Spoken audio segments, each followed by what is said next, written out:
Hello friends, आप सब लोग कैसे हैं। आशा है कि आप लोग ठीक होंगे। आज हम लोग पढ़ने जा रहे हैं न्यूटन का गति नियम, जिसे इंग्लिश में बोलते हैं न्यूटन्स लॉ ऑफ मोशन, जो कि आज हम लोग बारी बारी करके देखने जा रहे हैं। जो कि पहले भौतिकी के पिता न्यूटन को कहते हैं। ये जो अपनी प्रिंसिपिया बुक जो लिखी थी सन 1687 ईस्वी में प्रतिपादित किया गया था।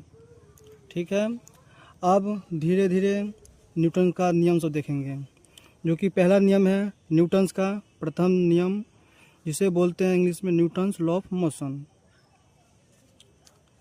इससे हमें बल की परिभाषा मिलती है। इसे जड़त्व का नियम भी कहते हैं। किसे? न्यूटन का प्रथम नियम को। एग्जाम्पल, जैसे कि चलती हुई बस में अचानक ब्रेक लगाने से यात्री को आगे की ओर झुकना। जब चलती हुई बस अचानक से रुकती है तो व्यक्ति क्या होता है? आगे की तरफ और झुकता है।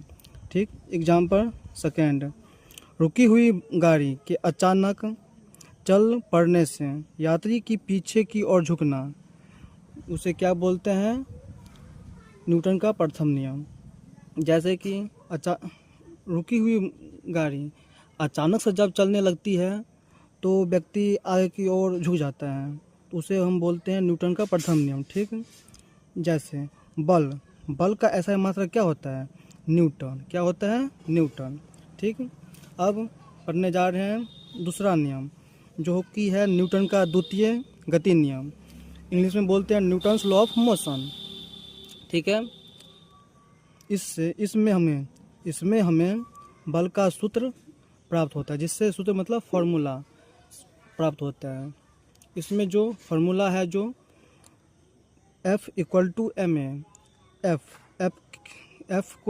F force into mass into acceleration. जो फोर्स को हिंदी में बोलते हैं बल, और मास को बोलते हैं द्रव्यमान, और एक्सलेरेशन को बोलते हैं त्वरण। जो बल = द्रव्यमान गुने त्वरण बोलते हैं। ठीक। अब हम न्यूटन के तीसरे नियम को देखने जा रहे हैं। न्यूटन्स का तृतीय नियम, जिसे इंग्लिश में बोलते हैं न्यूटन्स लॉ ऑफ मोशन। इसमें क्रिया प्रतिक्रिया दोनों हो, उसे जड़त्व का तीसरा नियम कहते हैं। जैसे कि जिसमें मतलब एक्शन या रिएक्शन भी हम बोल सकते हैं। जैसे कि दूसरा होता है, जैसे दूसरा और मतलब बोलते हैं न्यूटन के तीसरे नियम से बल की प्रकृति एवं दिशा